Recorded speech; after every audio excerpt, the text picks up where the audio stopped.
which condo do you stay in? Anyway, don't answer. For the second speaker, I just want to invite Ms. Chen Hui Min. She's from the director at DP Architects. If you're from Singapore, there's no introduction. They're really one of the largest practices that we have homegrown that's really kind of spread themselves out globally. So actually, this is a great segue from Neil's speech, because the first statement I was going to make is you can't make any discussion about sustainability in the built environment without talking about cities. And it's not just about the physical environment, it is mainly about the people. Most of the 17 UN Sustainable Development Goals reach beyond our built environment. It tackles alleviating poverty, alleviating hunger, and gender equality, and so on and so forth. So the human aspect, the social aspect, is not divorced from the physical one. For instance, the World Bank, there is a mandate for them to fund urban infrastructure. But you wouldn't be surprised to hear that the World Bank funds infrastructure because it has a direct relation to alleviating economic poverty of environment. So that to them, they will fund infrastructure, build bridges, trains, and development to alleviate poverty. So it's all interrelated. The built environment makes the biggest impact on the environmental sector, the environmental sustainability, especially in the case of resource management, energy, water, and so on and so forth. We're in Singapore, we're doing quite well on the energy part and water part. Not so, making progress, have goals for zero waste, but not making dramatic leaps and bounds in the waste management part, especially domestic waste. Water sustainability is a very big part of our, in Singapore at least, not just because of resources, but due to recent climate change, impact of climate change. We're talking about urban water, more common floods, and management of freak events that are hitherto unprecedented.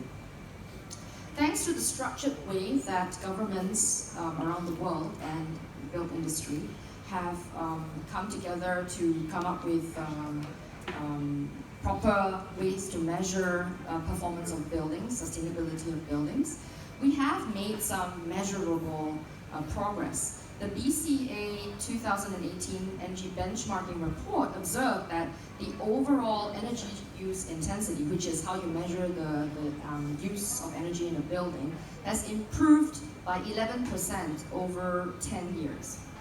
It's creeping up, but 11% is not to be laughed at. It's quite a big achievement. In the commercial buildings, it's 14%.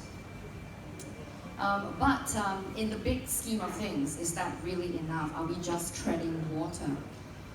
Sustainable Singapore Blueprint in 2015 showed that 31% of all buildings in Singapore were Green Mark certified, and they aim to increase that by 80% of all buildings by 2030. This is in part to meet some of the emission targets that Singapore has promised at the Paris Accord. So why I say we're treading water? Because while we are making progress,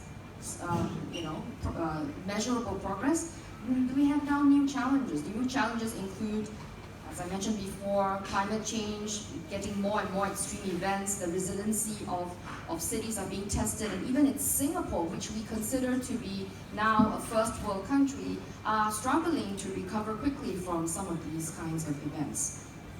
So we've already talked about the stressing of cities, of urban migration, and up to 70% of the world's population, that's 6.5 million people, will be living in cities by 2050. 2/3 of the world's population. Who's going to be in the rest? Cities getting very large, our economic systems, political systems, all have to evolve to cope.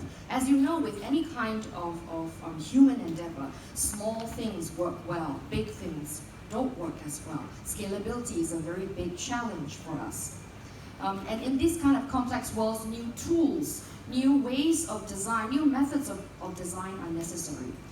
to be able to work on, predict the outcomes of our design moves and architecture with better accuracy, with more surgical precision rather than a rule of thumb way of design that we have done in the past.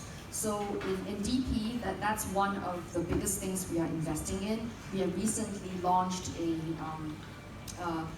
quick and easy, we call it idiot-proof, but it's really not quite idiot-proof yet. The aim is to make it easy for architects to have quick input on the fly on the environmental performance of the buildings, and that's something that we feel is very important. So in terms of a report card, have we done what it needs to be? Is sustainability and urbanization fact or fiction? I would say that the challenges are a fact, and we are making measurable progress to deal with some of them, but the challenges are growing as we speak, and it is something that we have to continue doing, because when any talk about sustainability, it's not just about us. The world doesn't belong to this generation, it belongs to the next.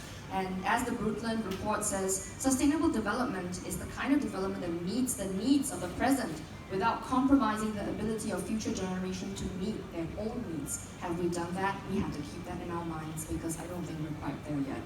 At this point, I want to conclude with another perspective towards sustainability and urbanization. While we are in the rush to house this huge growing population in urban environments, what's going to be stressed are our heritage. The buildings that we have creates a sense of belonging in our environment. And you could argue that conservation in itself is a sustainable venture, because you are recycling the structure, you are reducing waste, and more importantly, it's tackling the human aspect.